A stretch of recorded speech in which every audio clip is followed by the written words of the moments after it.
I have a very important man here. It's Jack. Jack Scrolly. Strocchi. Strocchi.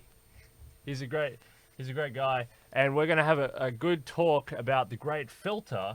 But before we get into that, I'd like to ask you, Jack, introduce yourself to the audience.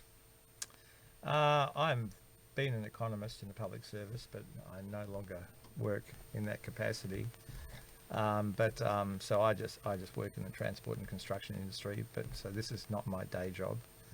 But I've had a long-standing interest in what my teacher Frank Knopfelmark used to call system threats.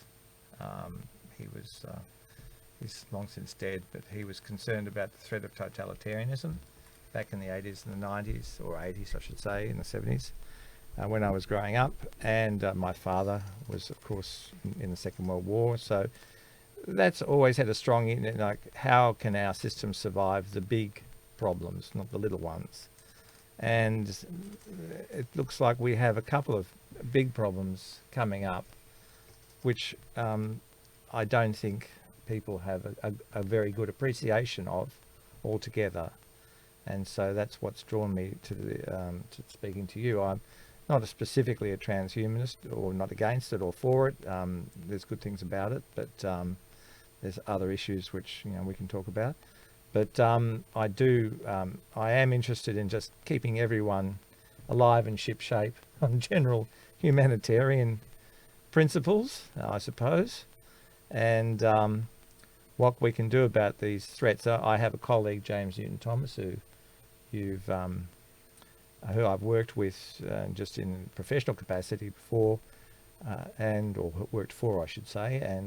But we have this shared political interest in just keeping the ship alive, afloat, and all the members of the crew alive, and and doing their job. We don't have a strong ideological program, for what it's worth, in any particular form. We just want to keep people in good shape. And we see that there are two major system threats on the horizon, which we can talk about today, if you want to talk. Yeah, I'm really excited to talk about these system threats. I'm a system analyst myself. In IT? No. I mean, like I studied geopolitical science, so I'm very interested in broader sort of macro ideas, macro threats, processing macro ideas.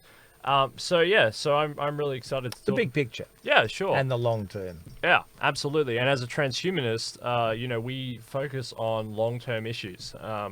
We focus on issues of survival in terms of anticipated technologies or technologies that are right around the corner that can enhance human survival. And one of these great foundations, actually, in terms of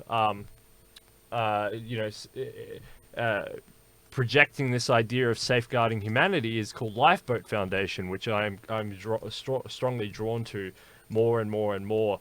But we also have great sponsors like we're working with great partners like Talk Spectrum and Project 222 and TAFs, and obviously the US Transhumanist-Party, which is definitely on track to being a earth-shattering organization that will dramatically transform politics in the United States for a better world that will enhance this idea of keeping humanity on track and ensuring it's avoiding disaster. Absolutely. That's all. We're mainly interested in avoiding what are sometimes termed global catastrophic risks, which of course, and there's plenty of them.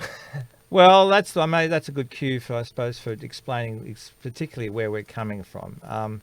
Where we start from is, I think, at the highest level of abstraction, is Enrico Fermi's famous Fermi paradox. Which some people may have heard of. He simply pointed out, I think 60 or 70 years ago, I can't remember when, he worked at Los Alamos making the atom bomb, so he was used to big risky things. And he was pretty smart. I think he was the first guy to set up a nuclear reactor, so he spoke from a position of intellectual authority. And he was pointing out to people over at lunch table at Los Alamos, I think, or Princeton maybe, that on simple Darwinian terms, there should be a lot of extraterrestrials around, for the simple reason that the universe, they had some idea by that time that the universe was very old, a lot of time, and it was very big, a lot of stars and presumably planets, and that of course the basic building blocks of life, oxygen and carbon and nitrogen, were, I think the 5 elements he mentioned, were all very common, so that simply on the grounds of evolutionary trial and error, we should have seen a lot of life, and therefore a lot of developed life, including planetary or even galactic scale civilizations, which should have been broadcasting or maybe even making an appearance to Earth, but it hadn't happened. And his question was simply, where are they? And of course, there are a number of answers to that problem. The universe is or the galaxy is very big, or it takes a long time for signals to get it one place or another, or whatever. But the really disturbing one that everyone thought of is that they're not there. They're not. They're no longer at a. They haven't got planetary scale radio civilizations because they've collapsed. They may well, on Darwinian grounds, emerge out of the primeval muck, but they all fall over at some sort of hurdle, which Nick Bostrom calls the great filters or filters. So therefore, we take that, since Fermi is a smart guy, it's always wise to take the warnings of smart guys. We think that's a pretty good. Now, the reason why we think it's more important is that previous history, collapses had happened in societies, but they'd all been local or national collapses, right? And so Darwinian principle says, well, the Dark Ages happened in Europe, but it was a golden age in the Islamic world. So therefore, one door opens, another closes if there's lots of doors, yeah? But there is now only one big global society, if you like, which has global powers, global energy, global finance, global military, ICBMs. We've got global society now. Therefore, if things stuff up at a global scale, right, then there's no planet B, as the greenies say. True, there's no planet B, so there's no one else where you can do another trial and error. You can only get one error at a planetary scale if you screw up on a planetary scale. Hence our interest in global catastrophic risks. And it does appear that there are, obviously, now, very obviously, there are global catastrophic risks. Everyone knows about nuclear war. That's one that everyone's... But that one is sort of manageable at least, or was managed anyway, by Gorby and Ronnie back in the 80s. So that was well done, guys. But, and still there, but it's not one that's... but the obvious one, of course, is global warming. The less obvious one that we think, and James is an AI engineer and I've worked with him, that we particularly think is, of course, automation, which a lot... Now, the problem, these two risks, one's an economic risk, automation, and one's an ecological risk, both threaten to collapse, we think, our economy and our ecology. But if you like, the established political authorities, the liberal establishment, for want of a better word, because we are a liberal system, says, look, well, has had plans, or at least has taken the view that, well, we can manage these problems with liberal methods, right? In the case of global warming, carbon trading and what have you, carbon prices. And in the case of automation, well, the free market, right? And let the capitalist free market manage it. Okay. Well, our position is we don't think liberal management systems are going to work in managing these problems, because liberalism is a philosophy which was a great philosophy, and we were both, everyone, including transhumanists, has some liberalism, because liberalism is really just respect for the individual. Yep. And so that's important, but these problems are different and global in scale and transcend in some ways the capacities for individuals to manage. So before we embark further down this rabbit hole of exploration, I just want you to define to the audience. I think we're going up out of the rabbit hole, but never mind. Well, we're gonna sort problems out. We're gonna organize. Yeah, we're gonna solve. We're some in the rabbit hole. That's the problem. World problems out. But before we do, because we have a huge American audience and also like a massively international audience, can you just define this idea of this notion, this word of liberalism for me, so that we don't get the term confused? Well, okay, I will. This is obviously ideologically. It's called a ideologically contested concept. Now, I would just take a step back, and I would sort of describe liberalism as having a pre-modernist, a modernist, and a post-modernist aspect. Okay. Right, so that maybe makes it a little bit simpler. The pre-modernist liberalism, I think we can all probably agree that there was a sort of form of it back in the day with the Roman Empire and the Greeks, where and even religion, Christian religion, has clearly got a liberal ethos in it in some ways, about the individual soul. So that was pre-modernist liberalism, which goes back to antiquity, and the Bible and all the classics and Plato and that have clearly the germs of it there. Actually, I would take a step back and say that the essential issue of liberalism, I would put, and James agrees, is this, if you like, a dialectic between what we would call individual autonomy, that is, that's what liberals are, and institutional authority. Okay, so there's this dialectic, and the aim of liberalism is to reconcile the preferences of autonomous individuals with the power of institutional authority. The reason why they want to resolve that and make the individuals accountable to institutional authority, that's most important. The reason they want to do that is that liberals are not just philosophers. They are men of, when they developed the philosophy in the mid-16th century, they were men of action, men of enterprise. They wanted to get things done. They were actually colonial. They were the first globalists. They were imperial colonists. They discovered the globe. There wasn't a globe before. No one knew. Well, no one really appreciated that they were living in a big world. And then they said, hey, hang on, this is a globe. We're going to become globalists. So they just didn't say, oh, well, we want to all just be individuals doing our own thing. They wanted to conquer this world. And okay, they did, and maybe they did some wrong things there. But they did one thing, they got things done. So liberalism is a philosophy of getting things done with individuals. But you can only do that with organisation. Hence, we say it's a reconciliation of making individual autonomies, whether they be family members or businesses or states or provinces or whatever, accountable to institutional authorities. Right? So in other words, it's a form of what's called principal agency theory in law. And liberalism is just a political application of that. You have a principal, a patient or a client, and you have an agent, a doctor or a lawyer, and you delegate to that person the authority, do what the doctor ordered, your rights of decision making, because he's an expert, right? You are the principal however. You are the man, the person who's important in this relationship. He has to then, or she has to, care for you. He has a duty of care for you. So it's about the rights and duties, right, of principals and agents. That's what liberalism was about. And it was about getting things done while still respecting the end user, the individual. Okay.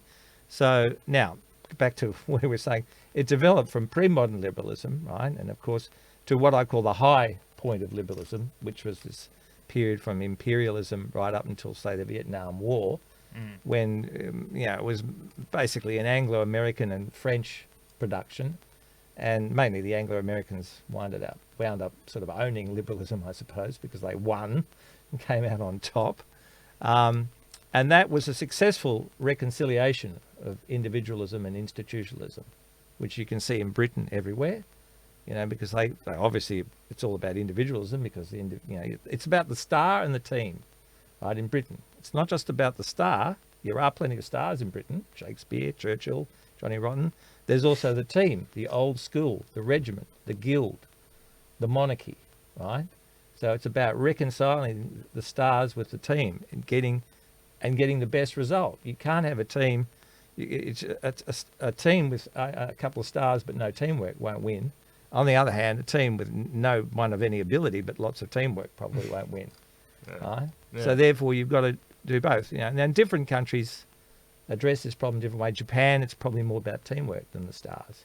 America, it's more about stars than the teamwork. But you can't have one without the other to get things done. Okay, so that's liberalism. Now, we think that, however, since probably the end of the Vietnam War, and I don't think this will be any news to anyone, postmodern liberalism has become this new thing. So there was a good, before in pre-modern liberalism, it was more about institutional authority. You had slavery. Modernist liberalism from about 1700 to the 20th century, there was a dialectic between authority and autonomy, and a fruitful dialectic, the stars and the team. Now it's all about the stars. It's all about the me generation. It's all about being famous for 15 minutes. There's no teamwork. And the problem, we think, is with postmodern liberalism is that we're going to need teamwork now, because these are global risks. Yeah. And you're going to have to subsume your individualism.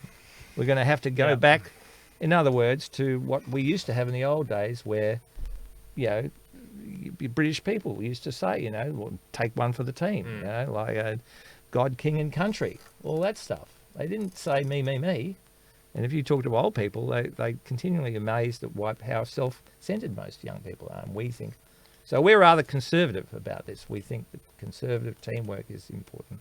And that's where we stand on the governance issue. And that's why we've got a serious governance issue where we have two major global catastrophic risks confronting us. Let's talk about those two major catastrophic risks one by one. So let's dive headfirst into economic automation. So this automation economy.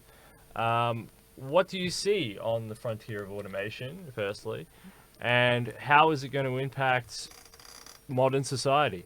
Well, okay, well, just very quickly, just stepping slightly back, you know, we see both automation is a global problem because we have tech giants, okay, and they're global. Everyone knows the global tech giants, and the Chinese have tech giants, the Americans. So, and there are other tech giants, but mainly Chinese and American firms. So these are global problems, right? Or it's a global scale issue, automation. We have economic globalism.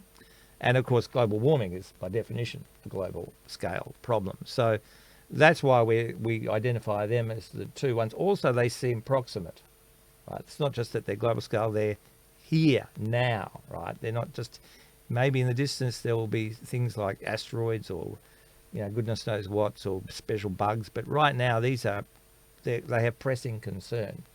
Now, with there are issues with, well, our concern is that the liberal establishment, or we would call it the postmodern liberal establishment, both right and left wing, by the way. We don't think it's just a right wing or left wing. Yeah. We think that the right wing has its flaws. It's obviously been in denial about global warming, a lot of them, and it's been poo-pooing issues with. Well, both sides, left wing, seem to not be concerned about automation. They seem to say, well, the market will look after it. Totally agree. Yep. Right. So and the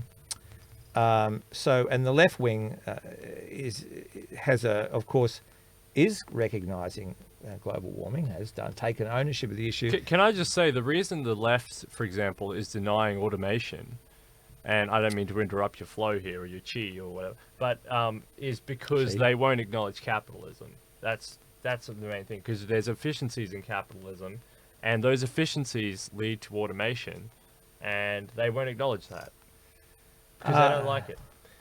Well, I think because they always aim for that fully automated luxury communism idea. I think the issue with the left and automation is that they probably do accept that there is going to be a major threat to traditional work from automation. Although I don't think they've got there's no party line on it, I'd have to say. A lot of left-wingers say, no, it's not going to be a problem. And others say, well, they talk about things like the productivity paradox. You know, if we've got automation, why is productivity so low? Because it should be high. If we get and it also, there should be a lot of unemployment because people should be getting out of a job. Neither thing is really happening at the moment, which is correct, empirically correct, but that's a wrong way to look at it, we think. But anyway, whereas the right just say, well, it doesn't matter, the market will look after it. So both sides have we think, an erroneous view of it. The left is more worried about the distribution rather than the production side. They're worried about whatever level of automation is, it's all the money's going to Jeff Bezos, and that's what they're concerned about. And workers' rights won't be protected, which may well be true. And whereas with the global warming issue, the other major catastrophic risk, the right, of course, has been somewhat in denial over it, not completely, but somewhat. Whereas the left have recognised problem, which is good, but their solution to the problem, which is carbon taxing or carbon trading, broadly speaking, is just useless and has been ineffective.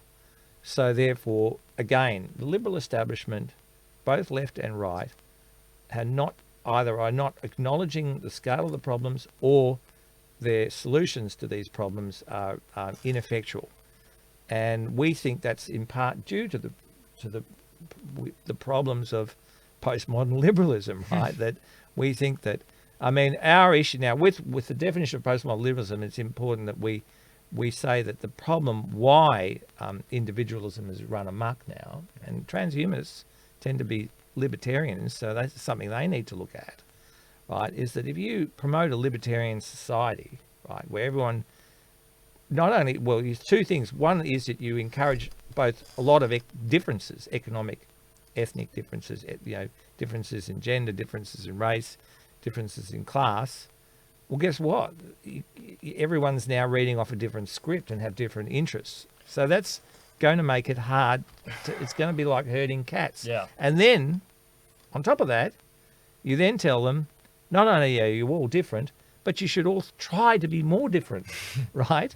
Subjectively, rather than just objectively being different classes and races and genders, right? So in other words, you're multiplying, you're amplifying the diversity, or the differences, if you like, the disparities and the diversities in society.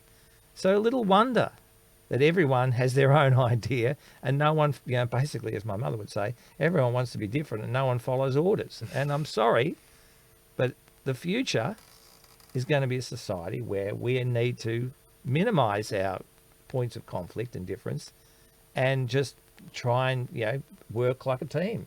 I think like a lifeboat. I have a hypothesis about this libertarian agenda that's pushed by transhumanists, and I think the answer is that a lot of transhumanists push the libertarian agenda, as I explained to you on the phone, because they are because they know that there's a more coercive, coordinated teamwork relationship built up because of the technological advances. Everybody ends up in the same technological loop. So they encourage libertarianism as a hard-edged, almost anarchistic, hard-edged theory.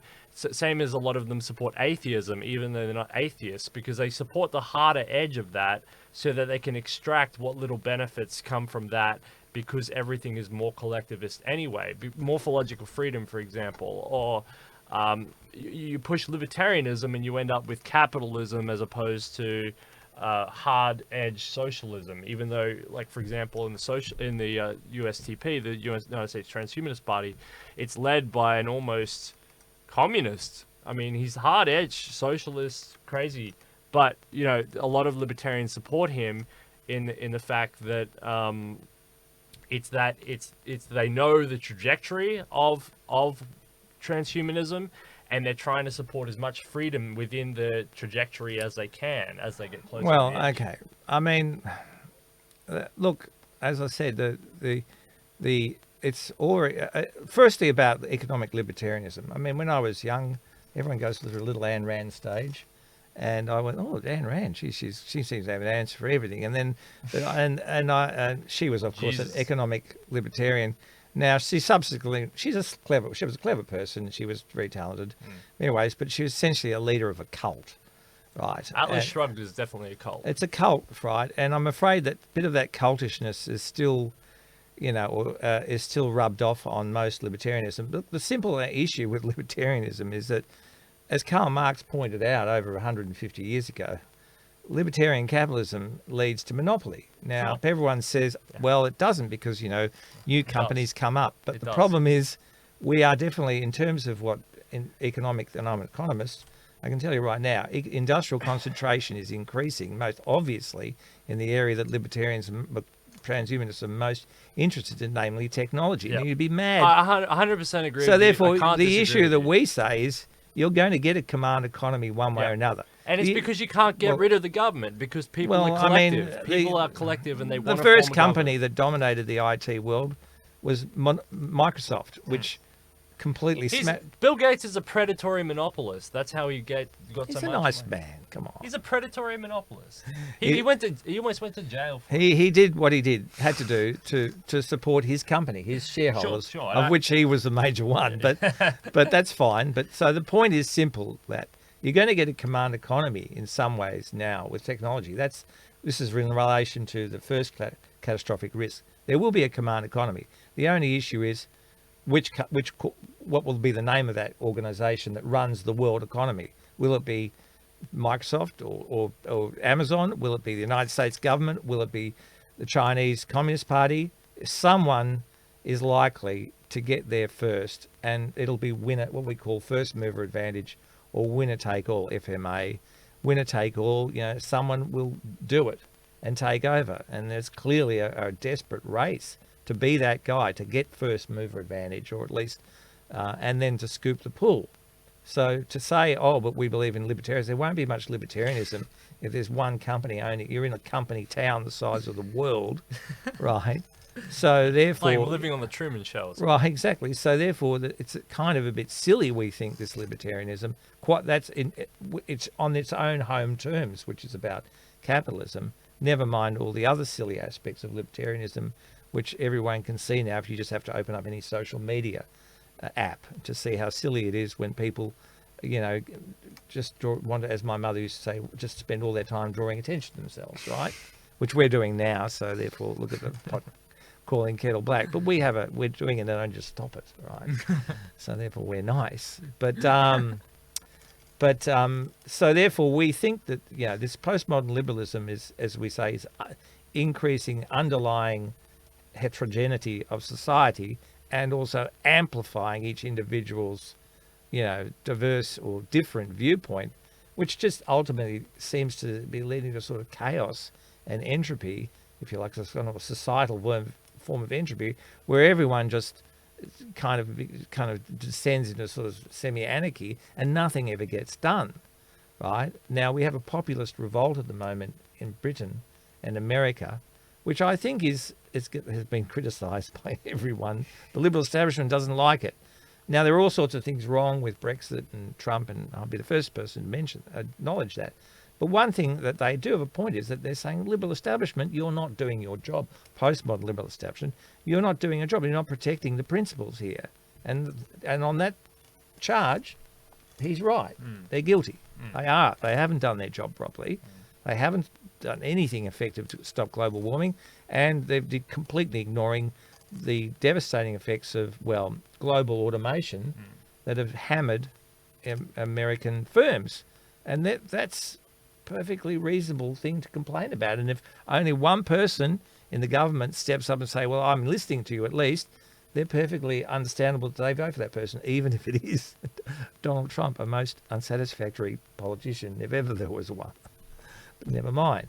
So that's where, now so the issue, so we have these two crises, global crises, and the postmodern liberal establishment is either ignoring them or doesn't understand them, or perhaps understands them only too well, like Goldman Sachs, and is waiting to clean up on them.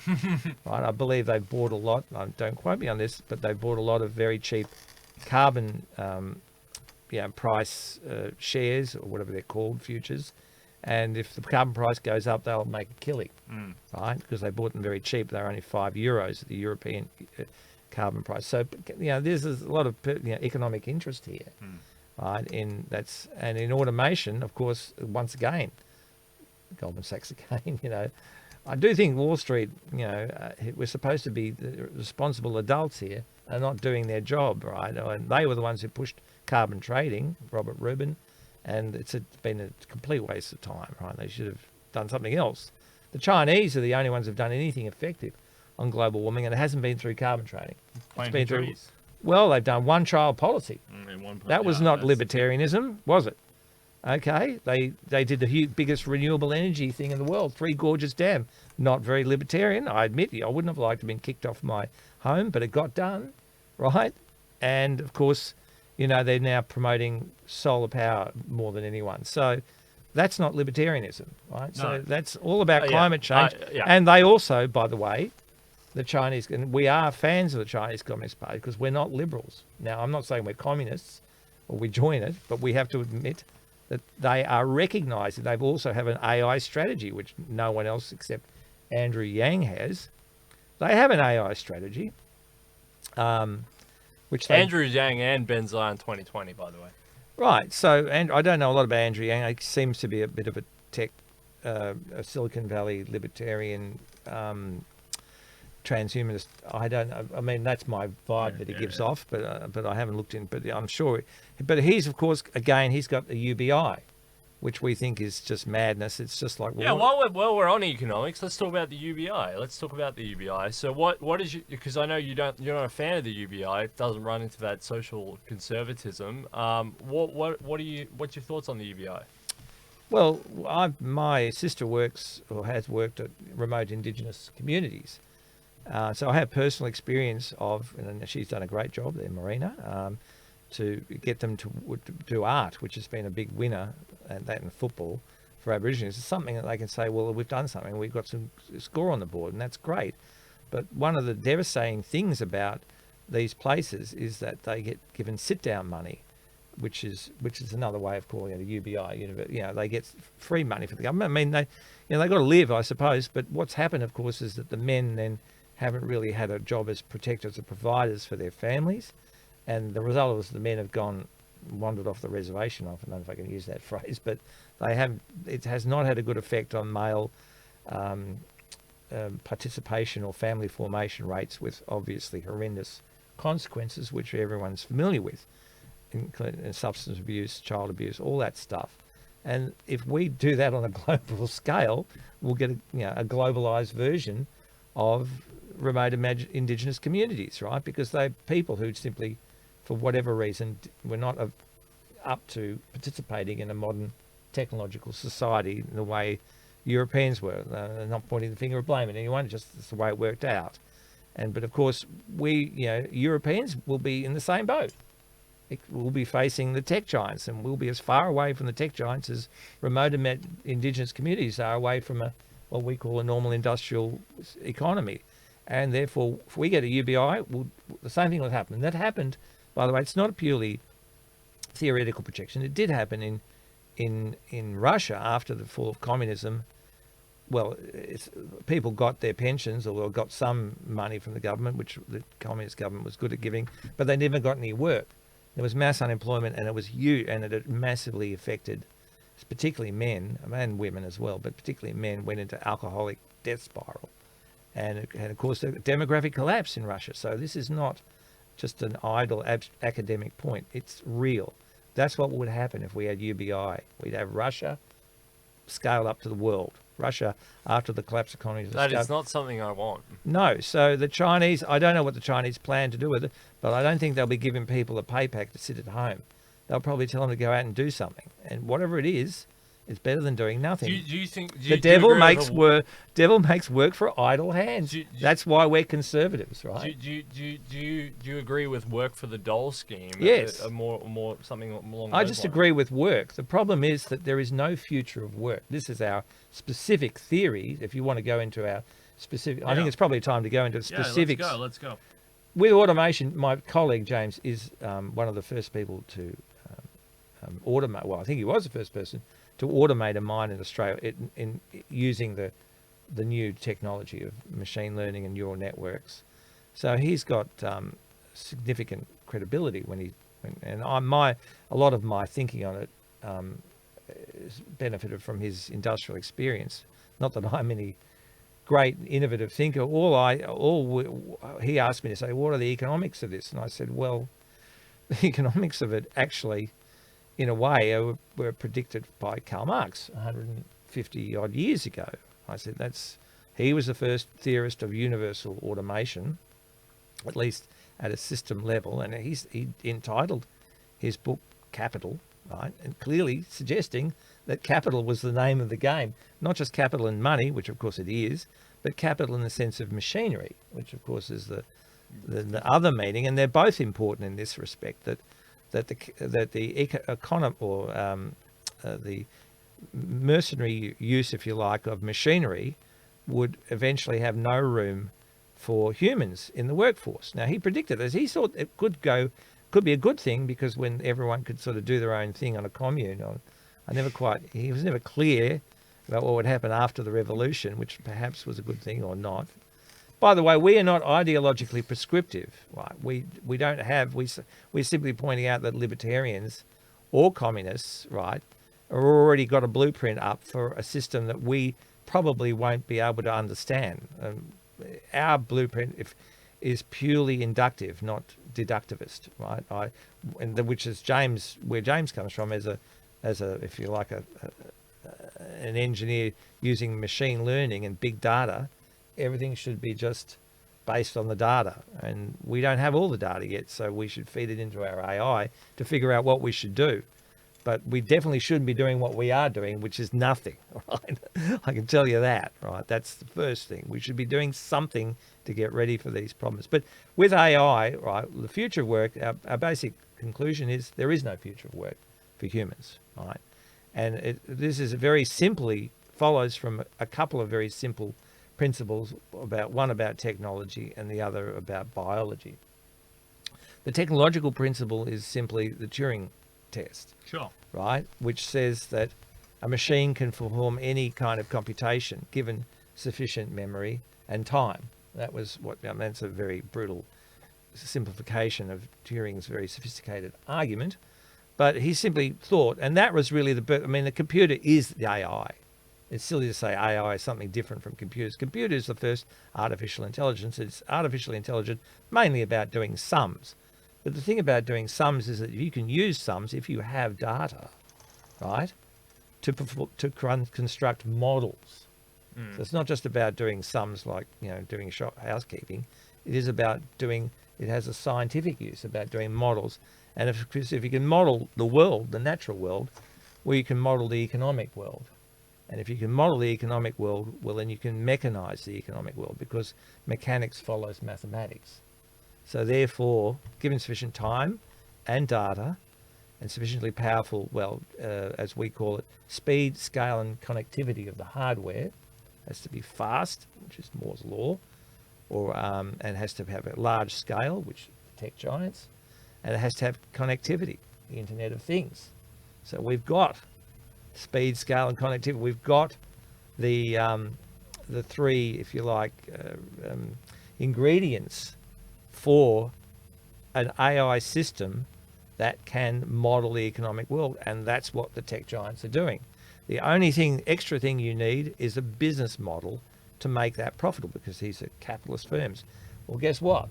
They found one, or Google's found one, which is this way of monetizing data, big data, through this sort of deal of the devil that we have, where we give them all their data and they give us free use of software and cloud computing facilities and so on, which it doesn't cost them a lot of money, but their data that we give them is very valuable.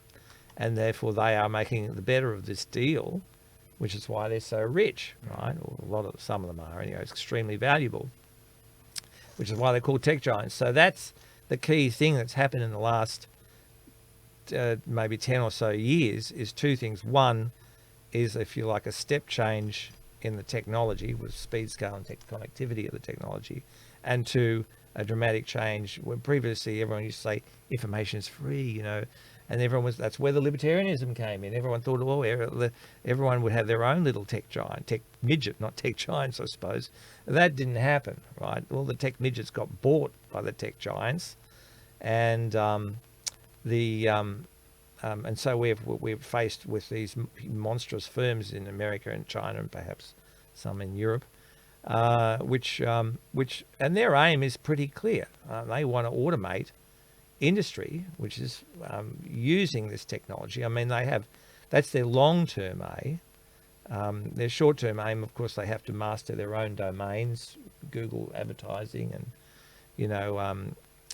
Amazon has to master retail shopping, I suppose it's its core business.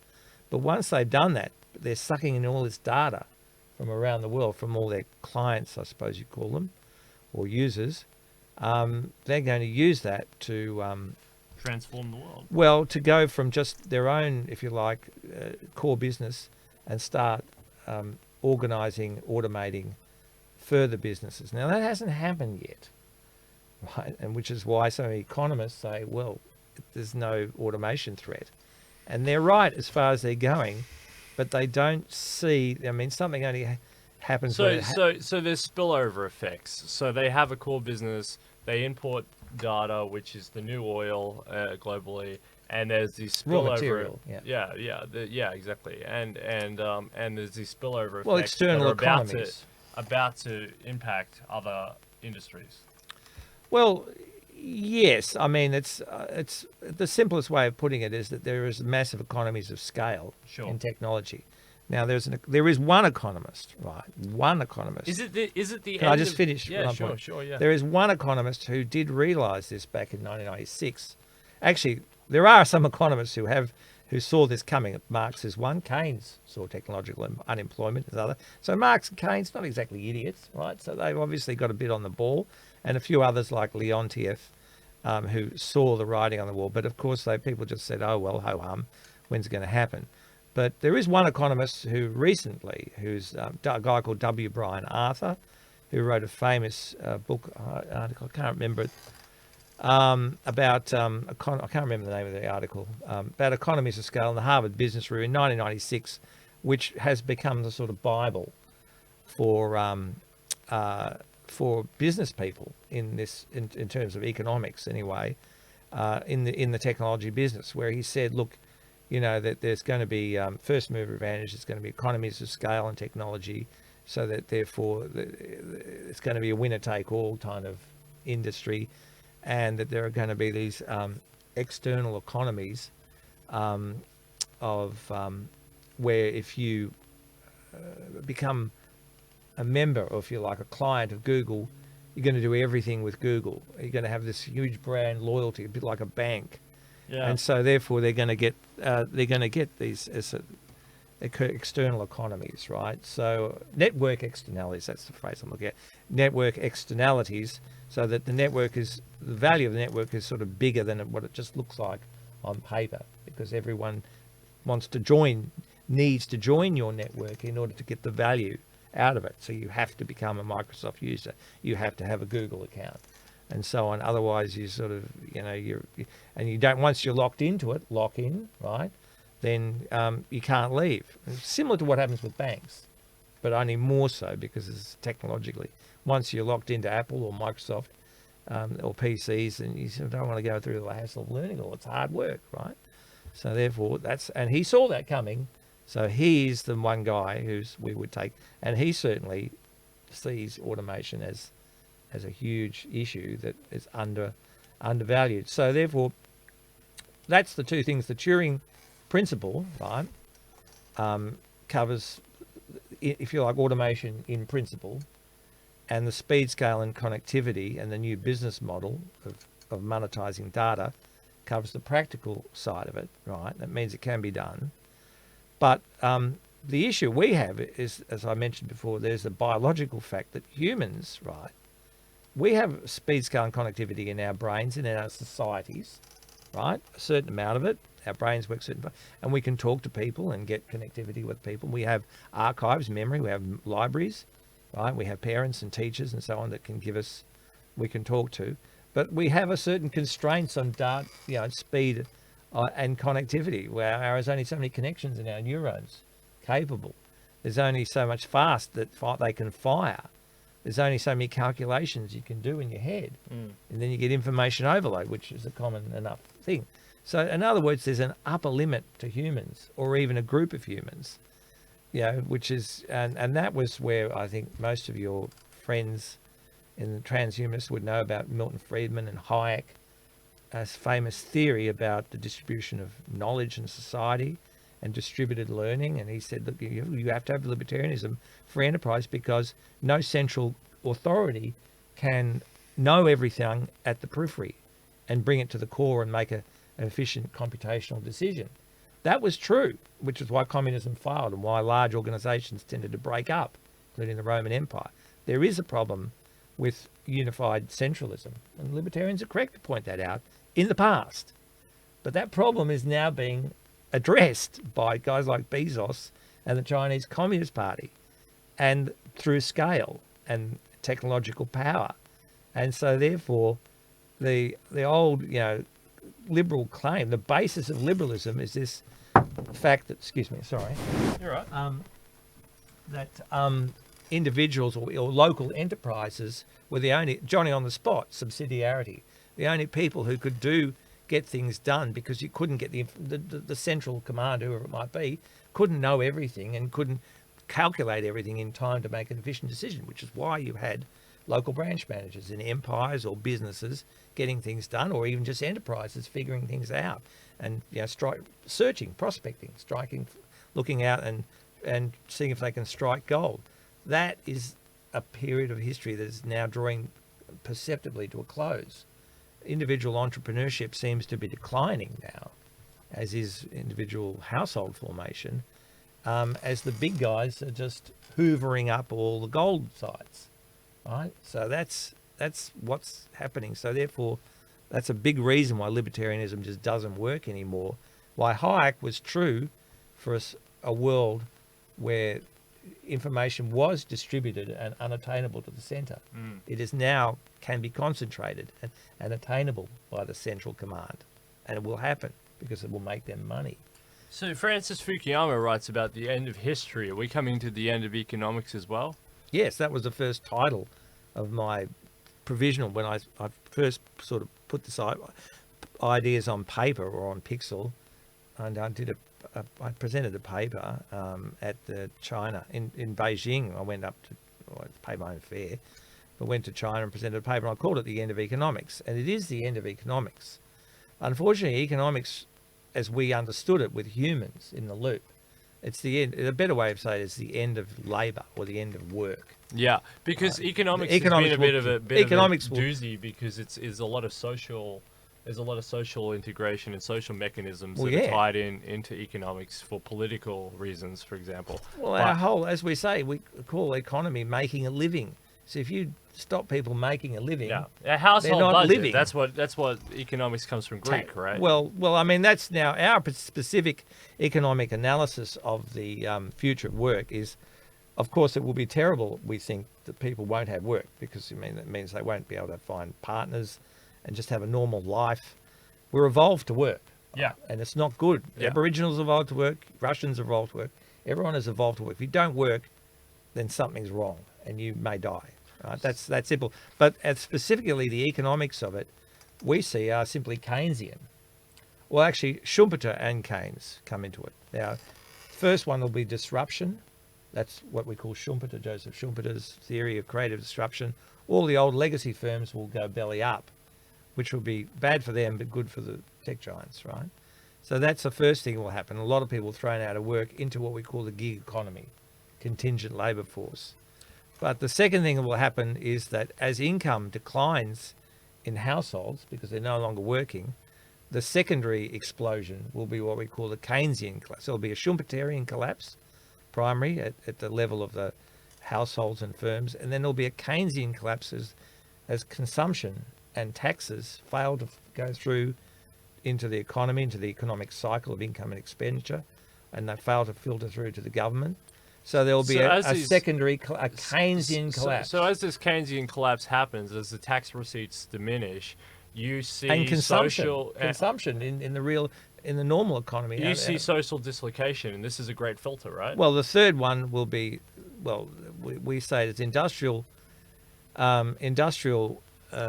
disruption or industrial disruption, financial depression, which is the Keynesian collapse, because once you stop paying your bills, you won't be able to afford your house, and your house will go on the market, and then all the assets will collapse. So there'll be a liquidity crisis initially with a Schumpeterian collapse, and then a solvency crisis as all the assets go on the market. Toxic assets, we've seen this before. Right? So therefore, yes, exactly. So there'll be that collapse, and then the fine one will be social chaos, right? Social conflict, where people start fighting each other, which is a favourite one of mine is. Now I have to be careful how I say this. If you look at examine the 30s, right, when this was real, massive unemployment. If you look at that film by Leni Riefenstahl, Triumph of the Will, the reason why Hitler was initially successful, if you look at that film, he had these people marching into his stadium to see his speech, fine, and they were all, a lot of them in uniform. Now, they were shouldering arms, so they didn't have weapons on their shoulders. They had shovels and picks. And the reason why this madman Hitler was so popular, why the Germans, who you would think would have a bit of sense about them, because they're a pretty clever country, voted for this madman, is because they really wanted to work. They're workaholics. They're Lutherans, right? Like, I'm serious. And he got the economy going. His chief economist, Helmut Schacht, was a Keynesian, and got the economy going through arms spending, wouldn't matter. Got it going, and they were really happy with that.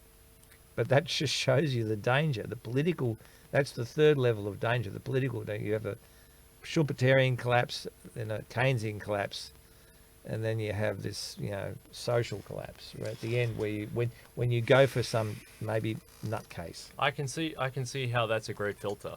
I really Yeah, can. well, that could have ended in, or what did end in nuclear war. Yeah, That did end. in nuclear. Well, there was two bombs. Those in Japan. atom bombs would really Definitely destined for nuclear. Germany. No, they were planned for Germany. Right. Yeah, They weren't planned for Japan. Yeah. Manhattan Project was an anti-German establishment. Correct. They were worried about the Germans getting there first. Yeah. Anyway, so that is our economics. Now, the economics of that we think are pretty obvious. We don't understand at all why it seems so difficult for economists to see this coming. Now, they're saying, well, productivity is slow and employment is high, so we don't have, the future of work seems reasonably okay. But they're not looking at the fact that these things tend to have a lot of front-loading investment, generally called general-purpose technologies. There's a lot of front-loading in the investment of them. It takes quite a while for the business model to work, and it takes a long time for energy, or new systems of energy, or new systems of new tools like electricity to filter through. It's only been 20 years since this whole thing took off with the internet. So, but it will. But the thing about it is, well, and this is where people are probably familiar with the term the singularity, that the pace we believe will increase. Again, the economist who coined the term singularity, who's an economist as well as a physicist, you may have heard his name, Johnny von Neumann, right? He was an economist as well. He wrote a book on economics of game theory. He invented the topic, actually. He said, look, a singularity will happen. There will be not only increasing returns to technology, but these returns will accelerate in speed as the system gets faster, until we enter he would probably say we go beyond the economic event horizon that we're familiar with, if you like. He was using a mathematical term, singularity, to explain what was essentially an economic process. So our three people authorities that we cite on technology are Turing, who also thought that machines will pass the Turing test, von Neumann, who thought there would be a singularity, and Claude Shannon, who invented basically, the modern information theory, all thought that the economy would be taken over by robots. But a robot will take your job. And these people are not small figures. They are actually the founders of modern IT. I don't know, do you work in IT? No, I don't work in IT, but you probably have heard of form of IT. I mean, I do. I do my own websites. Well, okay, but you probably have heard of von Neumann and Shannon and Turing. So these people are not crackpots, and we're surprised. And economists, and also we have some Ricardo, Marx, Keynes are not exactly small figures in economics. Also predicted the same thing. Marx was essentially following from Ricardo. Ricardo said good chance of machines could do everything in the future, but he died when he was 48, so he didn't get to elaborate on that theory. So therefore, there were some pretty giant thinkers. Now the problem is, of course, it's hard to predict when and where this thing will take off, right? And you'll probably see the stock market will be the first place to know, and some company will figure out a way of really replacing a whole lot of workers in some industry, and its shares will skyrocket to unbelievable values. So that's when you'll know. They'll be the first person to know because that's their job. They want to be in there quick. But that's it. So that's automation. That the economists, liberal economists, of either left wing or right wing, but they're all liberals essentially, are not grasping the immediacy of, or the imminent danger. Because this is a really interesting theory. I really love this because economics has been so foreshadowed by politics and social movements that you've stripped it back down and you said, actually, let's look at the graphs, let's look at demand and supply, let's go back to the basics, and let's see how that demand supply side is being shifted. And actually, the supply side of the graph is expanding at a rapid pace that isn't being reflected properly. Well, the productivity paradox is the main criticism that we've faced, and this actually goes back to an economist who is actually also the major theory of a sort of optimistic theory. We're developing singularity is what's called an economic growth theory. It's a theory. It sure is economic growth. It's saying infinite economic growth, so it's definitely about economic growth. The modern theory of economic growth is based by work of a guy called Robert Solow, who was a great economist, and he's a fantastic guy. But his argument was that, well, economic growth is based on technology ultimately, and your organisational ability and your technology. But it only since technology only grows at a certain rate, because there's only so many inventions that work, it seems to tick along at 1 or 2% improvements per year. And returns, he said, follow constants to scale. There's not increasing returns. He used a production function, I forgot the name of it, which had constant returns to scale. So therefore, his theory, if you like, is a very conventional theory. It's the one that establishment economics looks to. But he's also not stupid, and he said, look, he is famously quoted back in the late 80s when computers were getting into the workforce. He said, you see computers everywhere except in the statistics. Right? That's called the Solow paradox. Right? That's a great quote. Well, it is a good quote. He's a smart guy. He saw it straight away, and he was puzzled by it because he thought, well, they're everywhere. Productivity should be improving because they're clearly better than, clerks writing ledgers or people, lots of typing pools and everything like that. There must be, but something happened. Now, that something that happened was that computers at the moment are not when machinery comes into a business, the economists say can either be complementary to labour or substitutes for labour. If it's complementary to labour, then you actually might get more workers coming in because it turns out that they all can use these tools, and that's what happened. Or it can substitute for labour, that the workers get laid off.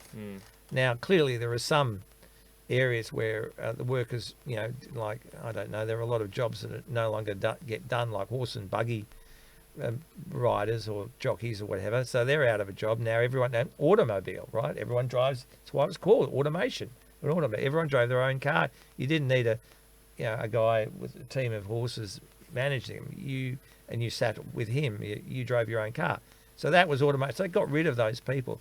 But it turned out that automobile brought a huge industry with it of people making them. So therefore, those people who were previously riding the horse and buggy or controlling it went and probably worked in those factories. So that was a complementary to labour. And the whole industry that and huge other industries, right? Yeah, so that's obvious.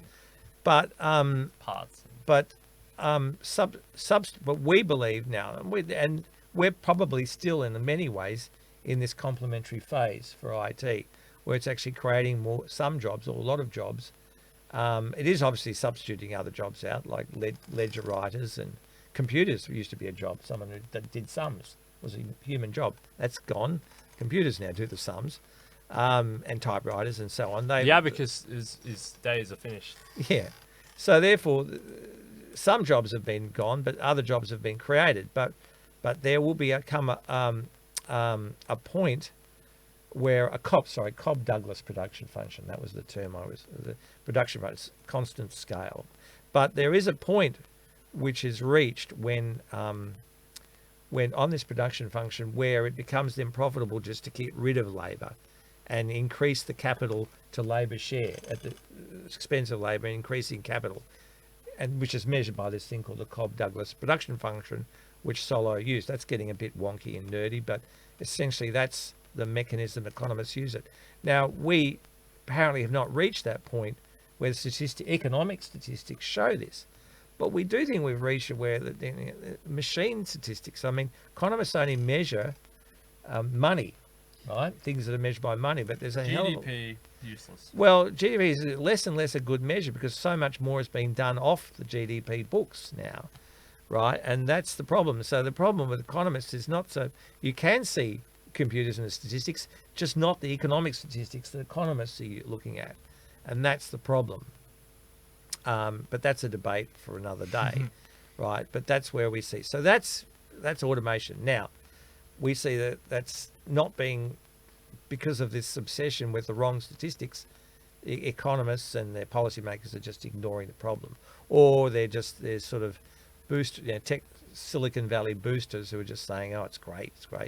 Everyone will be flying around on their automated flying car or owned by Uber and wearing spandex, so they're kind of almost as bad on the other side. They don't see the threat. Well, they see the opportunities and the economists don't see the threat. Someone needs to do... We're just doing SWOT analysis here. Strengths and weaknesses, opportunities and threats to these global catastrophic risks, right?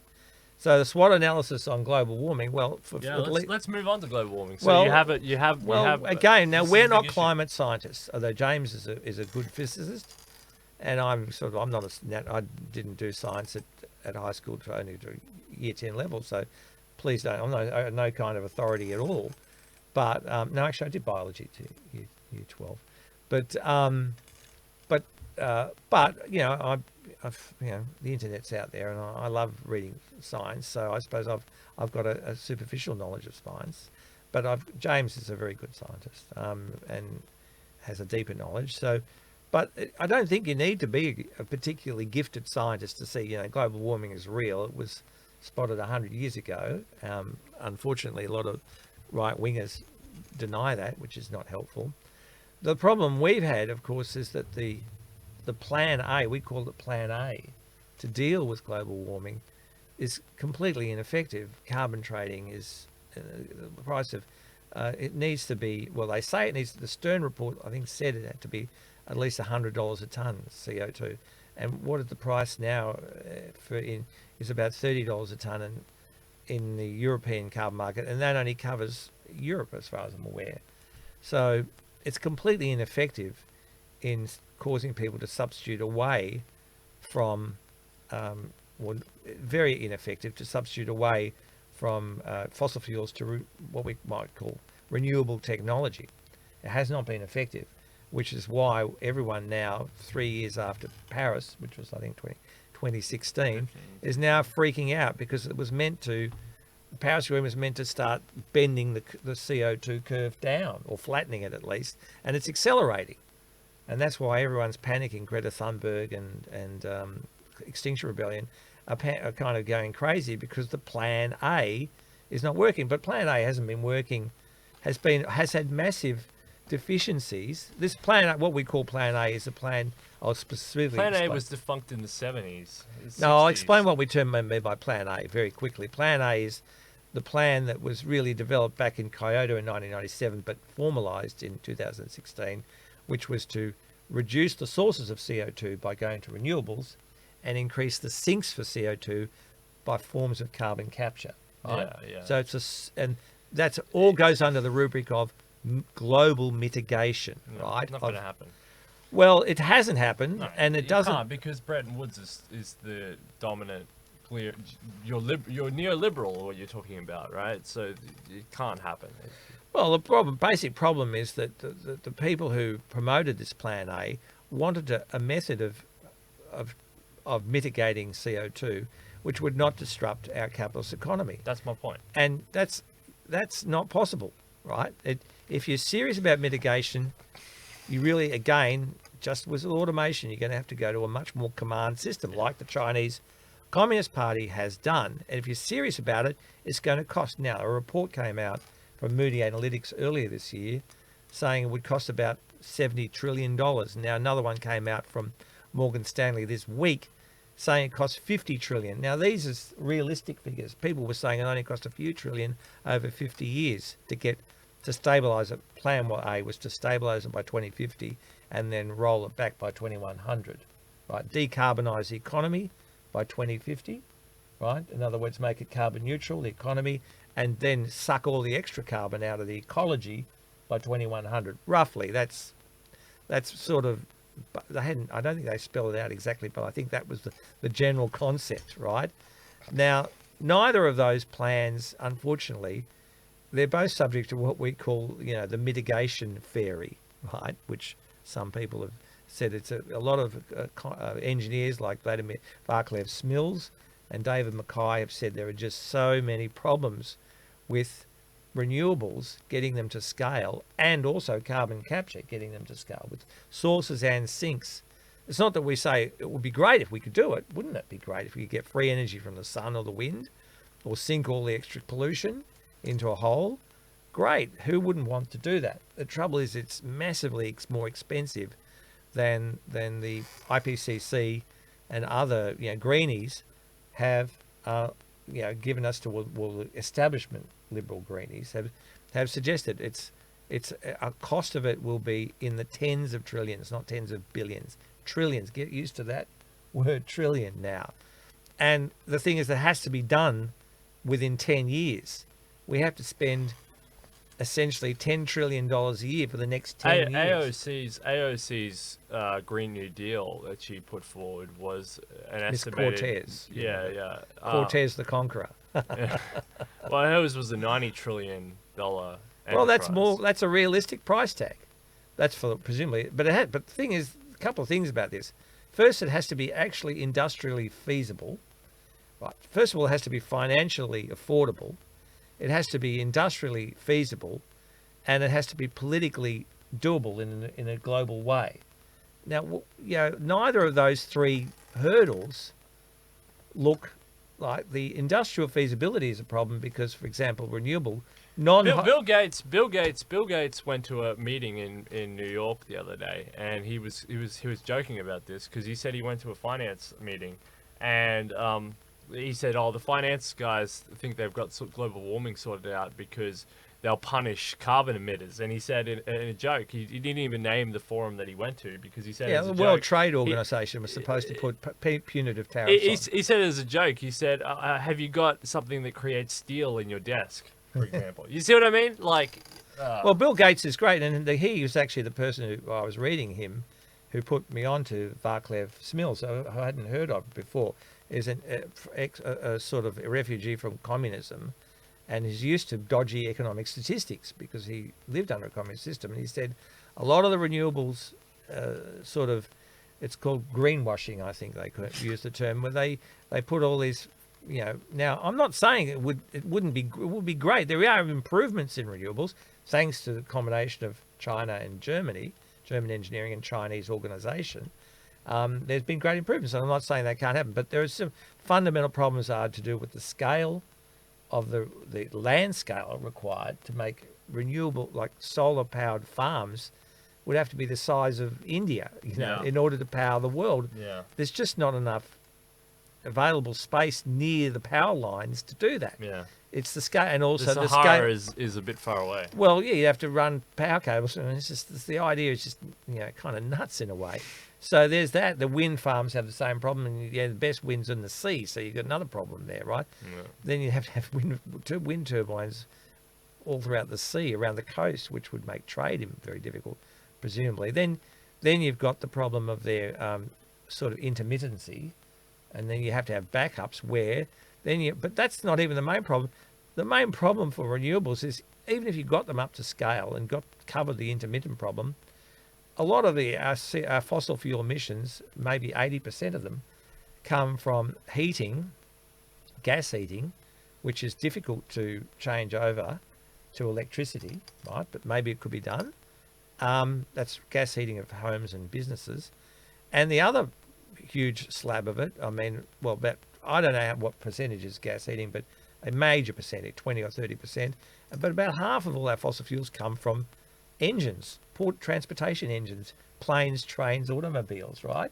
How do you get them at scale onto batteries? That's what Mr. Tesla wants to do, but it's turning out to be a very hard problem to solve. And, you know, in the meantime, you know, you've got all these economies based on moving things around, doing work, and they have to be done by fossil fuels. So it's very hard to, I'm not having a go at anyone who's trying to solve the problem. I'm merely pointing out that these economists, engineers like Smills and Mackay, who's another one I think that Bill Gates looks at. And the reason why he looks at these guys is because he's a businessman and he knows that to get things done, it has to work on the ground, not just on paper. It has to be a demand side. Well, it has to work. The thing has to, the business actually has to work. The nuts and bolts have to hold the thing together, right? And he's saying it's the nuts and bolts level doesn't work. Then there's the money side. Who has a spare $100 trillion, you know, lazy $100 trillion to pay for it? I know, and then, you do, so that's sorted. And then there's the organisation side. Can you herd the cats of the world? America doesn't seem to be too keen on playing ball with Mr. Trump. Then China has commissioned a huge number of coal power plants in the last few years because they have to keep the economy ticking over. Otherwise, there will be a revolution there. Yeah. And, you know, India, it's the same. So you've got these massive problems. So our conclusion is it ain't going to happen. And that means we're heading for 3 degrees. We're not denialists. We're heading for 3 degrees world, not a 2 degrees world upper limit. We're heading to a 3 degrees plus world by the end of the century. Which is crazy. There'll be a nightmare. So our conclusion then for the people at home, that means food shortages, more refugees. Well, we'll tell you what it means. Underwater, it means Malthus, another economist. Population collapse. It will mean famine. Famine, yeah. It'll mean two things that we're worried about. Massive changes of the environment. Well, it'll mean two things. And again, I'd have to harken back to the Nazi example. The word of Lebensraum, right, which was not coined by Hitler, it was coined by the Germans in actually even before the First World War, in the 19th century. Living space, right? Living space. Well, actually, it's just another word for imperialism, really. The Germans wanted an empire. Of which they were locked out of. Exactly. Now, the Germans had what we call imperial envy, you know. Freud says women have penis envy. Well, Germany had imperial envy, mainly of Britain. But it wasn't only envy. They also had fear that they would be overrun by the Russians, and they also had fear that the Royal Navy would cut off their food supply. Neither of which theory was completely fantastic, because it actually did happen, right? Although they triggered it, but still, it happened, right? So I'm not saying, of course, their theory of Lebensraum was based on a perception that their cities were becoming uninhabitable, because their cities were horrible in the 19th century when they had cholera and all this disease, and that their food supplies were short because the population was exploding and their food wasn't increasing. That's a Malthus theory, right? Population increases faster than food. So Hitler and the Germans, not just Hitler, but the German general staff, were all Malthusians, right? So they cooked up this Lebensraum theory and said, well, we've got to have some place where we can get food and send our spare people. Now, Britain had already done it with Australia and India and all the rest. So the Germans said, where can we go? I know, the Ukraine. That's handy, right? So they then launched 2 world wars, right? Not one, but 2. Just you run out of, you start to, you sort of lose count after a while. How many world wars they start, how many countries they invaded, all based on this Malthusian fear. Turned out it was wrong. Cities actually started to get better in the 20th century with public works, not libertarianism. And the Germans, actually, the chap who invented poison gas, Haber, invented this nitrogen fertilizer, which actually improved productivity. So food actually started to get faster, and birth rates went down. So there was another good thing happening. So it turns out Hitler went off half-cocked.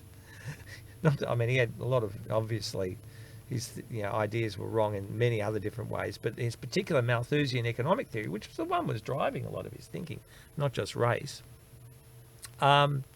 was wrong at the time.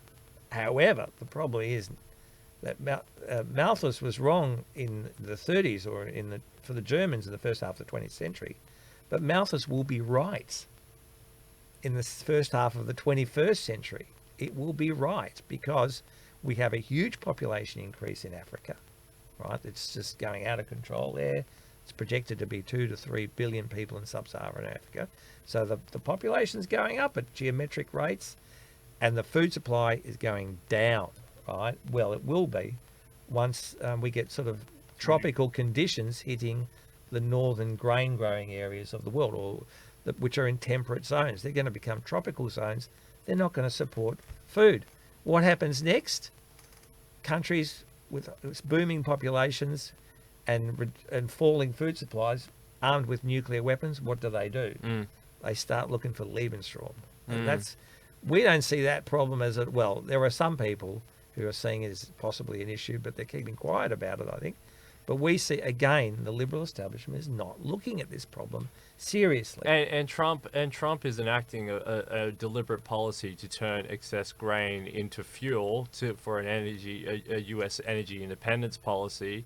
They're going to snap up South America there. They're going to ensure that that's well within, the footprint of... Well, America is actually in a pretty good position because I'm America, not arguing that. North America is pretty big anyway, and probably big enough to support the American population. And that grain growing region will shift north to more of Canada. Yeah. Well, but noticeably, the Americans are, this is consistent with, if you like, a Malthusian theory, seeking to reduce immigration because, I don't know, for various reasons, perhaps ethnic reasons, but perhaps economic reasons, they're saying we've got enough people, right? And that's certainly consistent. The wall. I mean, it's getting to that point. That's right. And of course, as you correctly say, they can take advantage of South America because that's their sphere of influence. Yeah. But the other countries of the world, particularly the big ones, India and China and Russia, and so on. With the breakdown of Bretton Woods, we're looking at a starving world.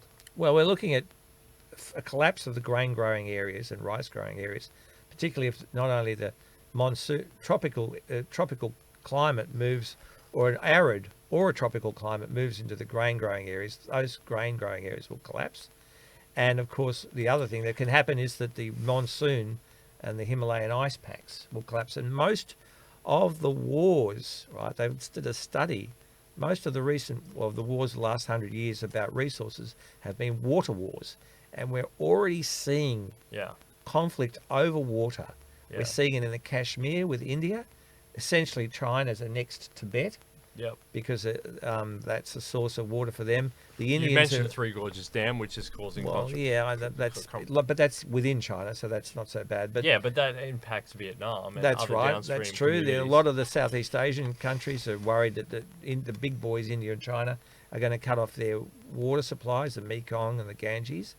The Indians have effectively annexed Kashmir. Turkey is annexing Syria, I believe, for issues to do with the Euphrates or the Tigris. I'm not sure exactly, but as water's a factor there. The Chinese, of course, have already, it seems, annexed the South China Sea. Lebensraum is not an idle concept anymore. It's really what do you now. see, just shifting a tiny little bit, what do you see for, say, for example, the north of Australia and or the Murray-Darling system here in Australia? Do you see the north becoming more productive? Because they've messed up the Murray-Darling basin. We said before that we weren't that interested in... I know. I said shifting a little bit. We don't have specific solutions to everything apart from bloody well wake up and see the problem as it really is. The problem of automation is not, that they're going to robot... Well, the problem is that humans won't have any work, not that they'll be on different work or lower wages. There won't be any work. Right. At some stage, von Neumann and Shannon and Turing will be correct. There won't be any work for humans. That's the problem. And the problem with global warming is, of course, people talk about sea level rise and storms and everything. That's all true. But wait a minute. Just let me finish. But the real problem is not the climatic effects, bad as they are. It is the strategic effects, impacts. In other words, our reaction to it is going to be more dangerous than the thing itself, because our reaction to it will likely be war. That is the danger of global warming. The danger of global warming is war, global war. Right? That is really on the table. And that is what we see people are not recognizing. We're not looking at the threat. So you're worried about a great filter being you're worried about a great filter Nuclear being war. nuclear war About because global of warming, yes. because of global warming, Yes. because of the dramatic shifts in climate and people population, Already, Malthusian collapse, if you look up, social disruption, economic disruption. correct, industrial disruption, financial depression, and social conflict. And when is this sort of due to begin? 2022? When? Well, as I said before, we 28? don't have specific solutions, nor do we have a crystal ball. We just think, though, that given the collapse of certain generations might. well, okay, I'll give you a prediction, right? That major food problems are projected out to 2040. They're already starting to have a decline in agricultural yields, and with the water issues, particularly with things if hasn't happened yet, but if the monsoons and the Himalayan ice pack all dry up, you're going to have rice problems as well as grain problems in Eurasia, right? So if you have a collapse of rice and grain harvests, or wheat and rice harvests, you're going to just get you're going to get war for sure, right? People are not going to sit around and starve to death, right? Never mind the other problems associated with the storms and the people movements away from rising sea levels. They're just going to be starving people armed with nuclear weapons. And it's that simple. That's not, and so therefore our conclusion is that global mitigation has failed.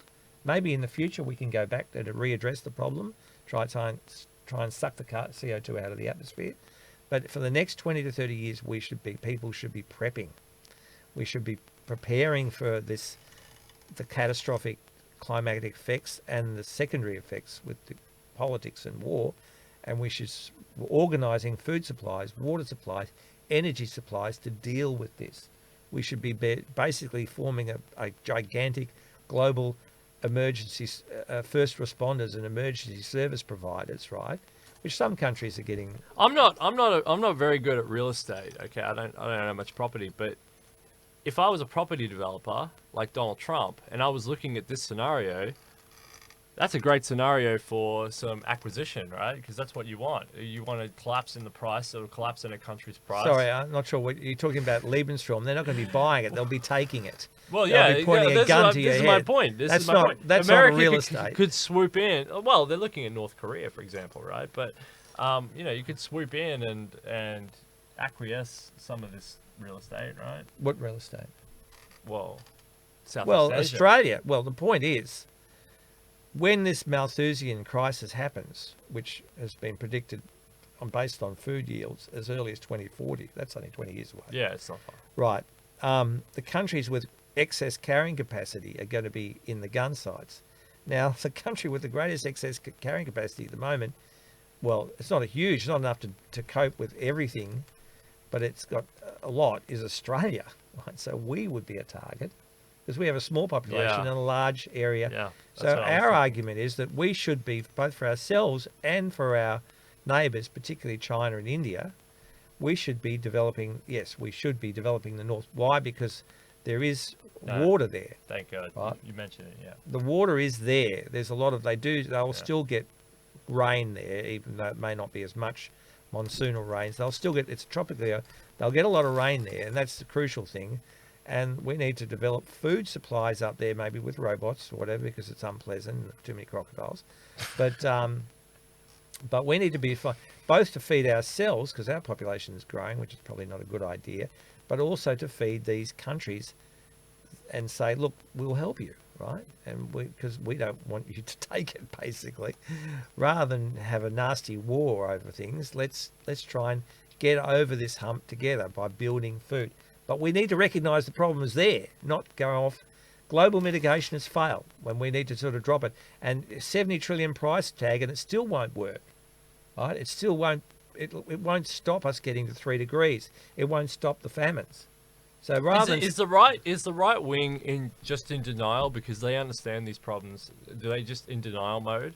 Like, what or are they just greedy, or what's the problem with the right wing? Why are they not acknowledging these problems? Or are they going to take advantage of it? And look, I'll tell you what the problem with the right wing is. The right wing should be conservative, because that's what right wingers are called, conservatives, right? And therefore conservatives should be conservationists. And guess what? Back in the day, they were. Why? Well, because what was the basis of conservatism? The church and the manor and the throne. The king owned a kingdom and wanted to keep it in good shape. Yeah. It was his It's kingdom. intergenerational. He had a dynastic claim on it, so he wanted to keep the environment in good shape, which is why you often find, like very Hans Verman Hopper. Prince Charles is a very strong environmentalist. He wants to keep his kingdom nice. The manor, the Tories wanted farm. They were from the farming areas. They wanted to have good yields, so they were conservationists. They said, "Don't poach my animals; they're mine." You know, so they were trying to stop people from, they were hanging people. It was a bit harsh, but you can see there's a conservationist ethic in the king, right? In the throne, in the manor with the Tory land barons, and even the church. Francis Assisi, creation, all that stuff. So there was strong, if you like, inherent conservatism and conservationism in the old right, which is to its credit. And that's not purely an ideological point. If you go back to the founding of America, national parks, it was done by Roosevelt, who was a conservative, Teddy Roosevelt, and John Muir, who were conservatives, right? They were against immigration to a certain extent. So maybe, they were the early Trumpists, maybe, I don't know. But the point is they were trying to conserve their way of life, right? That has changed in about the end of the Cold War, where conservatives were conservationists up until then. And then at the end of the Cold War, of course, communism and the far left collapsed. And we had all these left-wing people looking for an issue. With their favourite issue, the Soviet Union had gone, and socialism wasn't popular then for obvious reasons. Didn't seem to be producing the goods.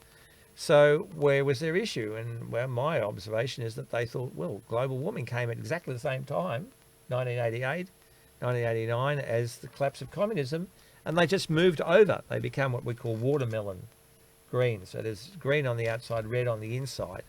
And a lot of greenies, and not some, there were a lot of left-wing greenies who are genuine conservationists, but a lot of them just don't like capitalism. Don't like capitalism, and then bizarrely don't like straight white males, which is really weird. And so therefore they're against straight white males running businesses. Now, unfortunately, if you're the Green Party and you make war against people like that, it's not surprising that those people will turn around and say, I don't believe you, because what you're saying about me and my business is a lot of nonsense, and about my family and about my religion and about my race and about my, about everything else that I culturally identify with is nonsense. Why should I believe you on global warming? And I think, unfortunately, the right-wingers have sort of said, they're wrong on all the stuff I know about. Why should they be wrong about this? Right about the science? Now, it turns out they are right about. The left wing were right about the science, but they've alienated. They're the people they need to be key allies with, and now it's people it's that you don't want to. late. It's ridiculous to. You don't want to put business completely offside, and you certainly don't want to put straight white males offside because they vote. And unfortunately, they've put a lot of conservative straight white males offside through their own anti-scientific theories of race and gender. A lot of them, and so therefore. People are just saying, I don't want to have bar with them. Now that's, a tragedy in many ways. But so therefore we have to get the right. We think that it's most important thing that we can do now is to firstly to get the right to recognise the reality of global warming, and secondly to get the right to be in on, since global mitigation has failed, what we call local adaptation. So the alternative mitigation was always adaptation. Mitigation is stopping the causes of global warming. That's too late. We now have to deal with the effects of global warming, which is adaptation. So one was proactive. The proactive policies failed. Now we have to be somewhat, we still have to be proactive, but we're reacting now to the disaster that's already in train, which is, the climate catastrophe. But we need the right to be on ball with this now. We don't need them to be sticking their head in the sand, because the right has one thing going for it. They tend to be stocked with people who can get things done, right? Businessmen like Bill Gates or just ordinary, people, engineers and workers and so on who are team players, right? A lot of right wingers are not all about me. A lot of them actually being team players, right? So that would be a good start to get the right back on track, on the environment. That's a big thing that we think should happen. That's a really, really, really good point, and I think the right wing has forgotten that it's supposed to conserve the environment because It should be it's that conservative. the left, yeah, the left has broken down that trust barrier so hard that they've kind of forgotten their own ideas and ideals and they've let the left dictate who they are, and they've sort of have to go back to that notion of who are we, you know, and you know. I agree with that a lot. Look, don't get me wrong. There's a lot of left wing. I'm not committed to a left or right wing No, ideology. your theory is above. We're somewhat That's what agnostic. transhumanism is. We're agnostic about ideology. There is a lot of good, like I'm for public health. That's a left wing idea. Hooray, me too. Right, and I'm for in particular environment, which is notionally now a left wing issue, Yeah, though me I too, don't yeah. think it has to be. Yeah. Public education. I'm for a lot of and public ownership of Yeah. roads. Yeah. I think toll roads are a ridiculous idea. So I'm for a lot of left wing a very large amount of left wing ideas are good ideas.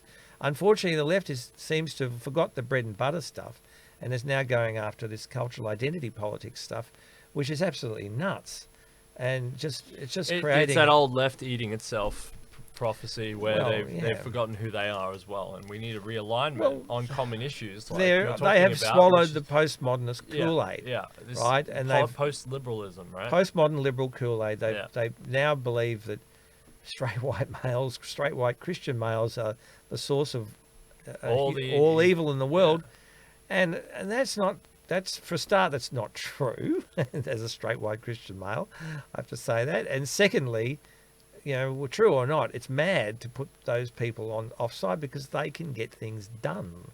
Not that they're the only people who can get things done, but they have a record of getting things done. And so why would you do that? It's madness. So therefore, we just think the left there are problems with the left and the right, but there are really serious problems with the left, which make me not happy with them. It's political ideology, which is the great filter. I think it's well, that could. We think the great filters are the end of work for humans, Yeah. and the end of the economy for humans, and the end of the ecology for humans. That's why the economy and the ecology, they're two rather big things that humans need, right? But our governance system is our system of dealing with economic or ecologic problems. In other words, private sector or the public sector, if you like, the common area or our private area. So that government system is also now suffering from this disease of postmodern liberalism, and we just needs to we need to recognise that we've got this problem. And I say postmodern liberalism is not just a disease affecting the left, although it seems to have hit the left hard, but the whole financial sector is now that's the biggest problem. The Wall Street is the leader of the economy, and it's just we've seen with the GFC, they're addicted to playing games with stock market manipulation, future, and playing trading games based on fantastic or completely false information. You've come to exactly the right show, because we hit on all these things all the time. I mean, it's called Debt Nation because it's a system. Stock market loves debt because the more debt that they're out there, the more they can trade on it. But debt is not a good idea to take on board just in order to inflate property prices or asset values, which is its main function apparently. Anyway, so Jack, that's our position. That's an amazing position. We've got to go because I've got to go to. We haven't talked much about our theory of societal collapse. Well, go on. Well, our theory of societal. Well, I mean, it's not a particularly well developed theory. We just think that that there are. Well, the problem is that now people want, oh, what's your timeline and what's going to cause it? We don't have a timeline, and we don't. It's like saying, when's your tire going to burst, and which part of the tire wall is going to have a puncture in it. It's just not fair. We do think that with societal collapse, there is this thing called the Anna Karenina principle. That Anna Karenina was written by Tolstoy. He said, all happy families are the same, and all unhappy families are different. Unhappy in different ways. So we think societies are a bit like collapsing societies are a bit like Tolstoy's unhappy families. They can all collapse in different ways. There are different ways of going wrong. We believe those two ways are the big ones, but something else could happen that could trigger it. No one would have predicted that shooting at an archduke in Bosnia would cause World War One, but it happened, right? Yeah. And if it hadn't happened, Franz Ferdinand. if it didn't happen, so that the actual cause of the collapse, the proximate cause of the collapse, might happen anyway. And we think there are two. We have developed a concept of societal collapse based on a classification that we think societies can collapse in two different ways. Existentially collapse, that's physically collapse, it's like an asteroid hitting them, or starving to death if the climate dries up, or an experiential collapse, which is, if you like, the subjective side, where the society changes in a way that you're still alive, but you're in a different world, which is sort of what happened to communist societies, or what happened to the Aboriginals when they're colonised. Their experience of life under colonisation or totalitarianism, they were still alive, or not all of them, but most of them, but they was so dramatically different and worse for them in some ways that it just meant that life wasn't worth living in some ways. So either of those two forms of collapse could happen. We could, for example, with automation, everyone could be kept alive with a UBI, but just live in a sort of permanent state of self-harming misery until they took drugs. We're against drugs, by the way, because we think that's a way of avoiding dealing with problems. Opioid crisis. Yeah, and that's not good. So that's our theory. So we are worried about both types of collapse, not just the existential collapse. So this physical and the spiritual collapse. That's right. Yes, that's probably a good way of putting it. Yes, a physical, an objective collapse, and a subjective collapse, and both of them. You can see there's a lot of mental health problems already in society. Yeah, both of them are already there, and particularly, and so we are the only ideology. If it's an anti-ideology that we hold. We just want to conserve the life that we had, even 20 or 30 years ago, where there were things that helped people get their stuff together subjectively, like things like churches and monarchies and guilds, trade unions, regiments, all these intermediate organisations apart from business and the state. And families are the most important one, right? People should have families, something that keeps their mind right, that gives them a sense of meaning and purpose in life. Those are those organisations that stop this postmodern liberal rot, right? That actually give you the life that makes life worth living, rather than just getting food and paying about taxes. that human interaction. Exactly, which is kind of going... And having a sense of purpose, even if it's not and online life tends to diminish that a lot, right? Which is sad. It's meant to connect you more, and in a way it disconnects you more with people, which is not good. So we are unashamedly, James and I are old-fashioned in that respect. We think it's important to get out there and actually have real time. Play some cricket. I met my wife in a pub, offline, actually, in an analog environment, right? So it's great. And that was the best decision of my life, getting married. So that's important. We do see that I just wanted to raise that experiential side of life. That's really important, not just the existential risks which are out there, like climate change and automation. And so we do think that conserving that, if we have any one message, is try and hold on to that, conserve that, the past. Right? It's important to have the past in you if you're going to deal with the threats of the future. I might leave it at that then.